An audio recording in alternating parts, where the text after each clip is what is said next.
Bonjour et bienvenue pour un nouveau tuto make-up sur Blood is the New Black. Si vous suivez le blog, vous pouvez remarquer que le maquillage que je porte aujourd'hui est un maquillage que je vous ai présenté il y a quelques jours déjà sur le blog.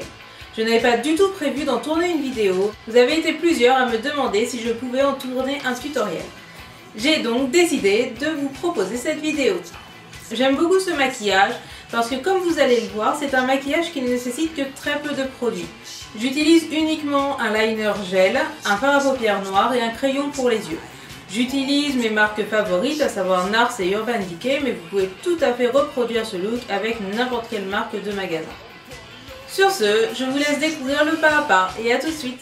Dans un premier temps, j'utilise un liner gel que je vais appliquer sur toute ma paupière mobile avec un pinceau biseauté. Vous pouvez aussi utiliser un crayon pôle pour cette étape. Cependant, le pinceau biseauté vous permet d'être plus précis et de définir la forme.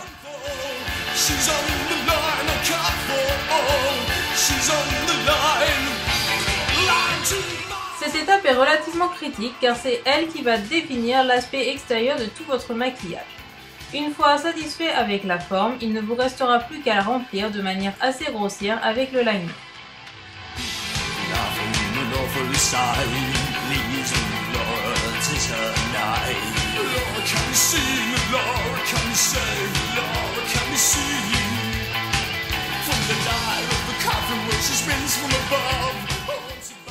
Cela ne sera pas opaque, cependant cela va être recouvert par le fard à paupières noir que nous allons appliquer après.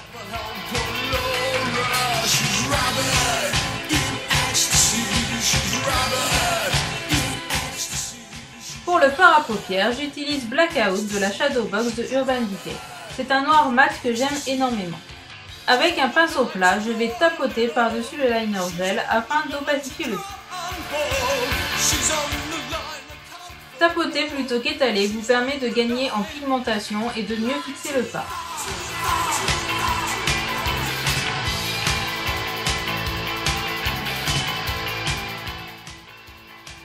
Pour la virgule, j'utilise un pinceau un peu plus fin. Ici, c'est le pinceau de la palette Pulp Fiction de Urban Decay. Vous pouvez aussi utiliser un pinceau biseauté pour cette étape, cependant je n'en avais plus de réserve.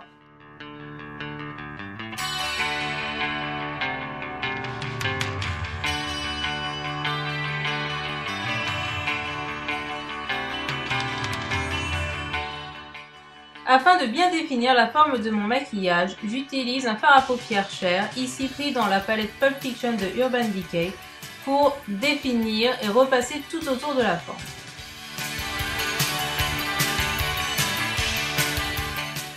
Comme pour un maquillage classique, je mets un petit peu de blanc en touche lumière.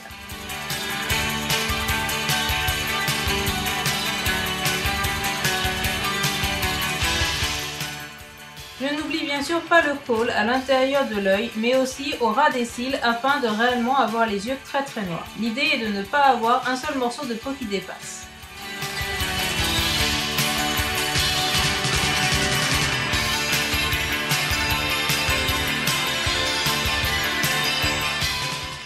Il ne reste plus qu'à vérifier la forme et à rajouter un peu de fard noir là où on entrevoit encore un peu de peau. Voilà, le maquillage est quasiment terminé, il ne vous reste plus qu'à appliquer un peu de mascara pour renforcer tout cela.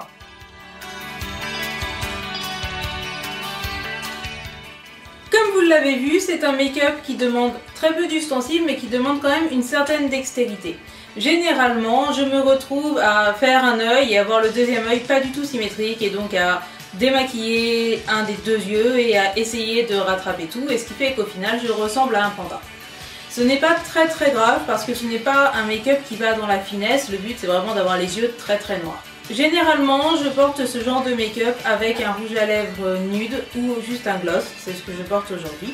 Mais si vous désirez quelque chose de plus dramatique, vous pouvez tout à fait porter un noir à lèvres ou un rouge à lèvres prune. C'est un maquillage que je porte généralement au travail, le week-end, à peu près n'importe quand, parce qu'il n'y a pas besoin de réfléchir et c'est devenu un automatique. Sur ce, n'hésitez pas à me dire en commentaire ce que vous en avez pensé. S'il y a des vidéos que vous aimeriez voir ou des make-up que vous voudriez apprendre à reproduire, n'hésitez pas à me les laisser aussi en commentaire, j'essaierai de faire des vidéos pour cela. Merci et à bientôt!